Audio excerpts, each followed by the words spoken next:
Profile has some issue, এই প্রবলেমটা যাদের আসছে সেই সমস্যার সমাধানের জন্য আজকে আমি চলে এলাম। তো নমস্কার বন্ধুরা, আজকে এই সমস্যাটার সমাধান, এই সমস্যাটা অনেকেরই হয়। তো এই সমস্যাটার একটা ছোট্ট সমাধান আমি তোমাদের কাছে আজকে তুলে ধরবো। তো আশা করব তোমরাও খুব উপকৃত হবে, এবং উপকৃত হলে অবশ্যই একটা লাইক কমেন্ট শেয়ার করতে ভুলো না, যাতে নতুনদের কাছে খুব তাড়াতাড়ি ভিডিওটা পৌঁছে যায়। তো চলো আজকে আমরা দেখাবো এই সমস্যাটা। আগে জেনে নিই কী করে আসে। এই সমস্যাটা আসে আমাদের প্রোফাইলের বিভিন্ন রকমের ফেসবুকের গাইডলাইন্স মানতে পারি না, অনেক সময় জানি না। তো ওই গাইডলাইন্সটা ব্রেক হয়ে গেলে এই সমস্যাগুলো চলে আসে। এই সমস্যা যদি খুব অল্প হয় তাহলে 180 দিনের ভেতরে সাবমিট রিকোয়েস্ট দেওয়া যায়। তো আমাদের রিকোয়েস্ট সাবমিট করতে হবে, আর তার রিকোয়েস্ট সাবমিট করার 4 দিনের মধ্যেই সমস্যাটা সমাধান হয়ে যাবে। আর কি করে এই রিকোয়েস্টটা সাবমিট করবে, চলো আমি তোমাদের একটা ভিডিওর মাধ্যমে আজকে দেখিয়ে দেব। এর জন্য আমাদের প্রথমে ফেসবুকে যেতে হবে, তারপর প্রোফাইল লোগোতে ক্লিক করতে হবে। এর প্রোফাইল লোগোতে ক্লিক করার পর একটা ইন্টারফেস আসবে, দেখো।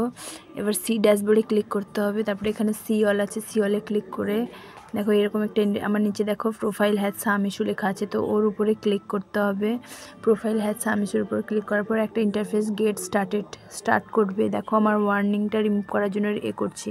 তারপরে আই আন্ডারস্ট্যান্ডের উপর ক্লিক করবে, কি লেখা আছে এখানটায় ভালো করে পড়ে নেবে, আমার হেড স্পিচ ছিল তাই।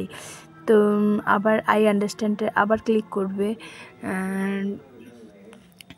এখানটায় উপরে কি লেখা থাকবে অবশ্যই পড়ে নিবে, বোঝার চেষ্টা করবে পড়ে নিয়ে। তারপরে ক্লিক করবে, আই আন্ডারস্ট্যান্ডে আবার আসবে, আবার উপরের লেখাগুলোকে পড়ে নেবে, কি মানে কি ধরনের কি তোমার কথাবার্তায় ভুল হচ্ছে ওটা বোঝাতে চেয়েছে। তাই আই আন্ডারস্ট্যান্ড করার পর দেখো এখানে যদি কোনো অপশান তোমার ঠিক মনে হয় ওগুলো চুজ করতে পারো। তো আমার মনে হয়নি, তাই আমি সামথিং এলসটাকে চুজ করেছি। তো সামথিং এলস লেখার পর এখানে কিছু তোমাকে লিখতে বলবে, যে তোমার কি জানাতে চাও, কি মিস্টেক হয়েছে। তো আমি লিখেছি যে ইট ওয়াজ আ জোক, যেই জন্য আমি কথাটা আসলে সত্যি ইয়ার্কি করে লিখেছিলাম, কিন্তু আমার কথাটা ফেসবুক তার রুল ব্রেকের আন্ডারে নিয়ে নিয়েছে, তাই এত সমস্যা। তো তোমরাও এরকম করে নিতে পারো। দেখো আমি ইট ওয়াজ আ জোক লিখে সাবমিট করেছি। তারপর রিকোয়েস্ট সাবমিটে দেখো এখানটায় চলে এসছে, তারপরে ডান করেছি ওয়ার্নিং রিমুভে। তো ডান করার সাথে সাথে আমার ওয়ার্নিং রিমুভ হয়ে যাবে। 4 দিন সময় লাগবে, 4 দিনের পর তোমার প্রোফাইল একদম ঠিক হয়ে যাবে।